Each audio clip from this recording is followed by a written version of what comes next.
Today, my audience is going to be composed of Francisco Palacios, Carlos Chan, and Martin Tanguma. First of all, I would like to introduce myself. I am Brian Portillo, and today I will be talking about how casteism has been affecting modern America. First, I have to explain that the casteism has been around for a very long time, and it has affected society greatly. It began in Southern Asia, which would be typically around India, which is mostly used. In America, even though it's not greatly seen or noticed by many, it is there, and we sometimes do not approach it. We do not try to stop things like this. Some of the most commonly societies in our society would be the races, the wealth people have, and the education they attain as well. First of all, during the late 1800s and the beginning of the 1900s, the Jim Crow laws were something that were made to split the country apart with races. Everything was separated. Water fountains, bathrooms, schools, buses, everything was separated. Perhaps even the country was. The black people were on one side more affected by this, and the white were taking control of everything. The more white people were taking over this, black people were in less availability of everything. The laws were abolished mid 1900s, and even though they were stopped, nowadays we can still see things like this. In our 21st century, we have the death of George Floyd. George Floyd died because a police officer stepped on his neck and suffocated him, causing his death. This was mostly related to George Floyd's race, which he was black, and this produced a lot of movements such as the BLM campaign, Black Lives Matter.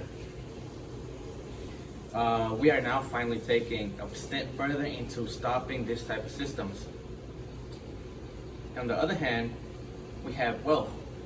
People such as Jeff Bezos and Elon Musk are taking over the economy.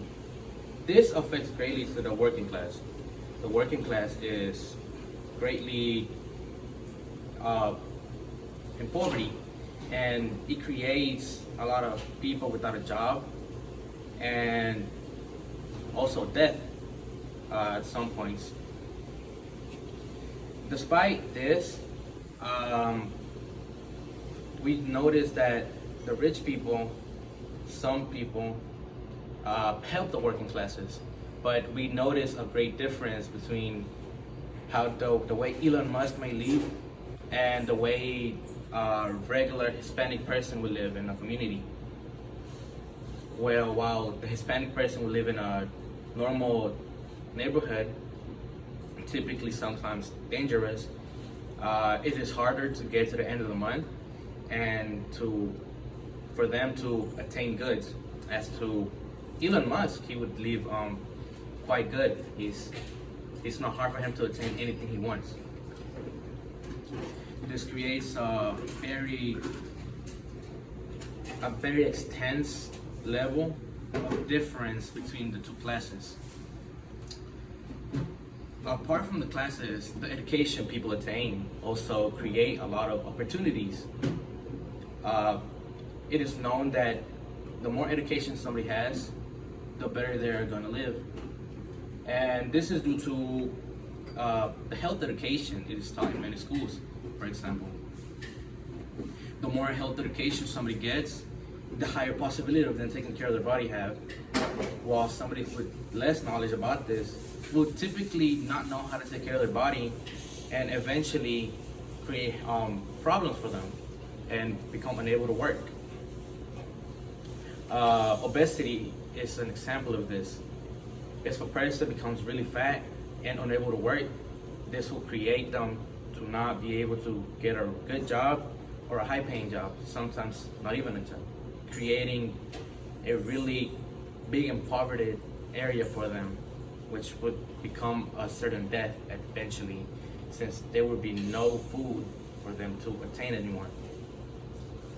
In conclusion, I would like to say that there is a lot of difference in our society. While we have those with more wealth, education, and a race that seems apparently higher, we have those who are below and become harder to live day by day.